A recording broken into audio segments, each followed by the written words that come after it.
19-year-old girl who's dead.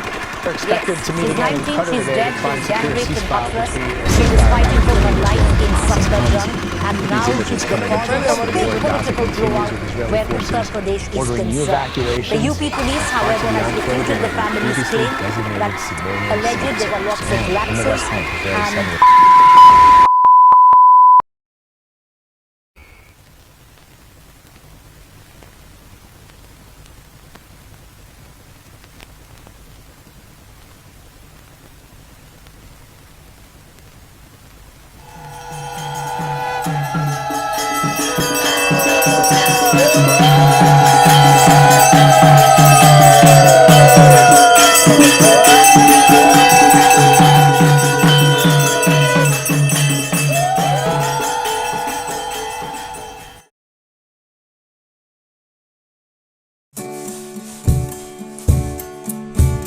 Durga মায়ের চালচিত্রে কত না ছবি আঁকা, শিবের বিয়ে শ্যামরায়ের কত লীলায় মাখা, রং বেরঙের দেবদেবীদের কতই না সেরকম, তাই না দেখে মনটা হয়ে ওঠে উচ্চাটন।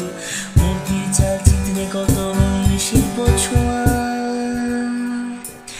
বাস্তবের চালচিত্রে আছে খানিক বিষাদের ধোঁয়া। সবার কাছেই নয় বিষাদ জন বিশেষ বটে, সেই জনেরাই নারীর নামে জ্বলে পুড়ে ওঠে, তারাই আবার মেরে যায় রক্ত মাংসের দুর্গাদের।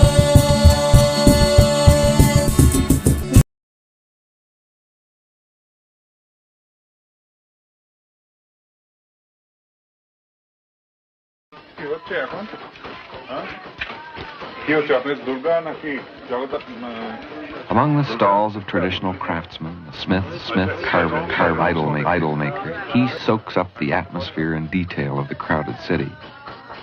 His intimate awareness of detail, of the texture of daily life, gives to his films the feeling of reality. আপনার কাছে কুমোরটুলি মানে ঠাকুর তৈরি হয় এখানে, ভালো আছে, নস্টালজিয়া, ঠাকুরের জায়গা, ওনাদের কুমোরদের যা কাজ, মৃৎশিল্পর পীঠস্থান। সে কথার কি বা বোঝে,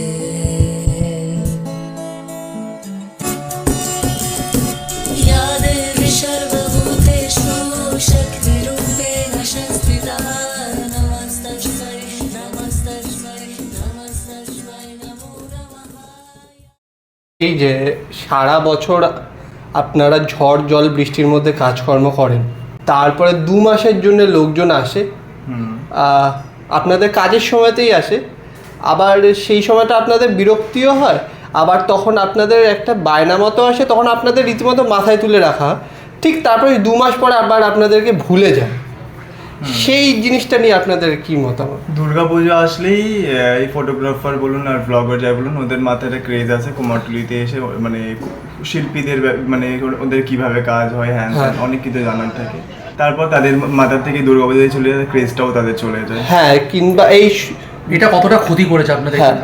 হ্যাঁ, বলুন যেমনি মহালয়ের দিনকে এবার বন্ধ করে দেওয়া হয়েছে পুরোপুরি ফটো তোলা বা এইসব কিছু করা, কারণ মহালয়াতে এর আগের বারে ভীষণ সমস্যা হয়েছিল ঠাকুর ডেলিভারি করার ক্ষেত্রে, মানে শিল্পীরা ঠাকুর সময় মতন ডেলিভারিও করতে পারছিল না, এই এত পরিমাণে ভিড় হয়েছিল এই ফটোগ্রাফারদের, তো সেই কারণে মহালয়াতে এখন বন্ধ করে দেওয়া হয়েছে ফটো তোলা।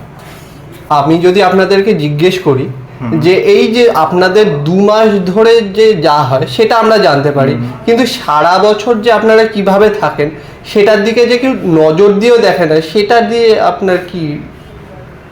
এতে তো বলার কিছুই নেই, মানে মানে ওনাদের সব ক্রেজ থাকে হচ্ছে দুর্গাপুজোর সময়। আমি সেই পটো না শিল্পী টিল্পী বলে নাইবা সম্মান দিলেন, যাকে আপনি প্রতি বছর 2 বার দেখেন কিন্তু নজর করেন না। আমি সেই পটো, কুমোরটুলির। আপনার পটো পাড়ার এক প্রতিমা বানিয়ে মাত্র, যে পড়ে থাকে কাদা, মাটি, পাট, তুষ আর বাঁশচটা কাঠামোর মতোই নিতান্ত অবহেলায়। সম্বৎসর তাই উপেক্ষাই চটে।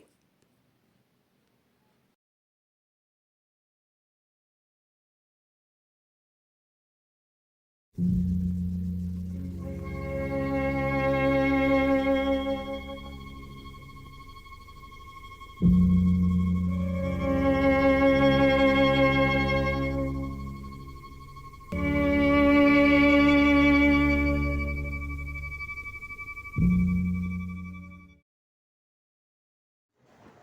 যে আমরা দুর্গাপুজো করি, আমরা দুর্গাকে হয় নিজের মায়ের চোখে দেখি কিংবা নিজের মেয়ের চোখে দেখি, কিন্তু সমাজে মায়ের জাত বা মেয়ের জাত যাই বলুন, সমাজের নারীদের যে এই মুহূর্তে অবস্থা সেটা সম্পূর্ণ ভিন্ন, আবার দুর্গাপুজোর সময় দেখা যায় ভিন্ন।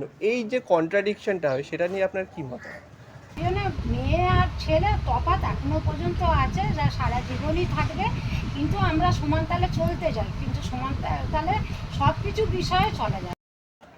সমাজটা ওই দিকেই চলেছে, শুধু নিজেরটা বোঝো, তেল দিয়ে নিজের জায়গাটা তৈরি করো, নিজের বাড়ি গাড়ি নিজের প্রতিপত্তি বাড়াও। এখন এই জায়গা যার ফলে কিন্তু আজকে সেই জায়গাতেই একটা নারীরা শোষণ হচ্ছে, শোষিত যারা আরও নিচু শ্রেণীর লোকরা শোষিত হচ্ছে, সবটাই কিন্তু ওই আর্থসামাজিক বিষয়টাকে কেন্দ্র করেই। এবার পয়েন্টটা হচ্ছে যে মা দুর্গার যেমন একটা আবাহন হয়, একটা বিসর্জনও হয়, এখনকার যা অবস্থা মানে তাতে সবসময় মনে হয় যে মানে আবাহনের চাইতেই যেন আমরা বিসর্জনটা অনেক বেশি দেখতে পাচ্ছি বা প্রতিনিয়ত তাই ফেস করছি এবং তার শতপ্রতিকূলতা ইত্যাদি ইত্যাদি। পয়েন্টটা হচ্ছে যে আমরা দুর্গাকে কিন্তু আগাগোড়ি একটা প্রোটেক্টর হিসেবেই দেখি এবং সেটা জেন্ডারবিহীন একটা প্রোটেক্টর। তাদের অবস্থান কি সম্মান দিতে হবে তাদের এক, আর ছোট বড় যেই হোক প্রাপ্য সম্মান প্রত্যেকে চায়, সেই জায়গাটা দিতে হবে ভীষণভাবে তাদের, যাতে ওরা খুব সেফ অ্যান্ড সিকিউরিটি সমস্ত জায়গা থেকে ওরা সেটা পায়, আর সেটা আমাদের দেখার কথা। এবং সেটা একটা পুরুষকে যেমন একটা নারীও প্রোটেকশন দেবে, তেমন একটা নারীকে একজন পুরুষও দেবে, একটা বাচ্চা ছেলেকে যেমন একজন বৃদ্ধ প্রোটেকশন দেবে, একজন বৃদ্ধকে তেমন বাচ্চা ছেলে, মানে এটা নিয়ে ওই জন্যই বলছি, মানে এটা সবসময় একটা অ্যাবসলিউট জিনিস, এটা না জেন্ডারের উপর নির্ভর করে, না এজের উপর নির্ভর করে। আপনি বলতে চান মানে পুরুষ নারী নির্বিশেষে একসঙ্গে কাজটা করতে হবে? একদম, মানে পুরুষও চায় মহিলাও চায়।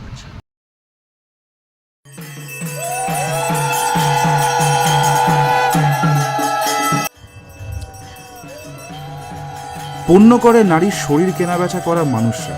ও বলা ভালো যে সকল সমাজেরই মানুষরূপী নেকড়ে হায়নারা এই সমাজের চলন শক্তি, অর্থাৎ মেয়েদের সম্মান জানাতে পারে না, অথচ তারাই মূর্তিকে মা হিসেবে গণ্য করে।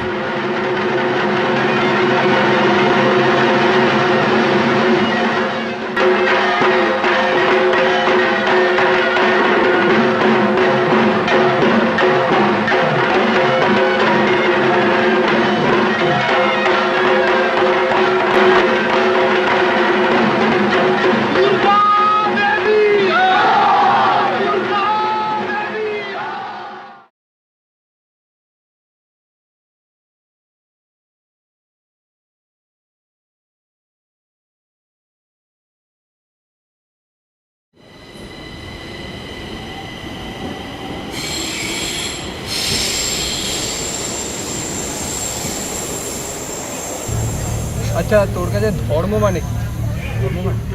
বাল নিয়ে তোর মধ্যে তো ধর্ম নিয়ে ক্ষোভ, আজকাল ধর্ম নিয়ে চারিদিকে যা হচ্ছে, কেউ লোকজন ভোট কিনছে বা লোকজন ধর্ম নিয়ে নিজেদের ধর্মের নানান ভুলভাল জিনিস প্রমোট করছে। সেসব কি উচিত? সেসব কি করা উচিত? আমি তো মনে করি না। ধর্মের থেকে কিন্তু বেশি হেটটাই বেশি ছড়িয়েছে দেখা গেছে। আমাদের এখানে দুর্গাপুজোটা হয় বিকজ এটাকে একটা ফেস্টিভ্যাল, একটা কার্নিভালকে হিসাবে বেশি ট্রিট করার, কিন্তু আমরা পুরো ওয়ার্ল্ডের হিস্ট্রি দেখতে গেলে ধর্ম যেখানেই গেছে সেখানে ঝামেলা নিয়ে গেছে, ধর্ম দিয়ে হেট্রেট বেড়ে। তবে আমার যা ধারণা, ধর্মের আসল মানে হচ্ছে শিল্প। ধর্ম নিয়ে নিজেদের ধর্মের নানান ভুলভাল জিনিস প্রমোট করছে। বড় 9/11 আমরা দেখেছি, তো আমার মনে হয় লিস্টটা পুরোপুরি এসছে মানুষদের ইনসিকিউরিটি। একটা মানুষ বহুকাল আগে দেখেছিল কোথাও একটা বাজ পড়েছে, সেটাকে এক্সপ্লেন করানোর মতো লজিক্যাল রিজন তার কাছে ছিল না, সায়েন্স তখন অতটা উন্নতি করেনি, তাই সেটাকে একটা নিজেকে সান্ত্বনা দেওয়ার জন্য ধর্মের একটা কনসেপ্ট দিয়ে সেটাকে মানুষ জাস্টিফাই করেছে। সেসব কি উচিত? সেসব কি করা উচিত? আমি তো মনে করি না। বা নানান ধর্মের নানান রকম আরও কত কিছু রয়েছে, বা এই যে তারপর এই হিন্দু মুসলিম ওখানে যে ঝামেলাটা শুরু হয়েছে, ঠিক আছে, সমানে মা দুর্গার প্রতিমা, গণেশের প্রতিমা, নানান রকম হিন্দু দেবদেবীর প্রতিমা, এছাড়াও শুধু দেবদেবী না, নানান আরও অনেক তাদের শিল্পকর্ম ছাদ ছেড়ে যাচ্ছে এখানে, বলতে পারি। আসলে এক ভয়ঙ্কর মগজ ধোলাইয়ের যুগে বাস করছি আমরা, যেখানে চারিদিকে শুধুই হিন্দু মুসলিম, মন্দির মসজিদ, ধর্ম নিয়ে যুদ্ধ করে চলেছি, এবং আমরা থেকে যে কখন আমিতে পরিণত হয়ে পড়ছি কেউ ধরতে পারছে না। আসলে কিছু উচ্চপদস্থ মানুষের প্ররোচনায় আমরা যে কখন আমাদের সব থেকে কাছের মানুষটিকে দূরে সরিয়ে দিয়েছি সেটা আমরা নিজেরাই বুঝতে পারিনি। ভাষা দেশকে না খুঁজলেও মানুষ মানুষকে খোঁজে। এই মগজ ধোলাইয়ের কবলে পড়ে আমরা হয়তো ভুলেই গেছি যে ধর্ম মানে শিল্প, ধর্ম মানে মনুষ্যত্ব।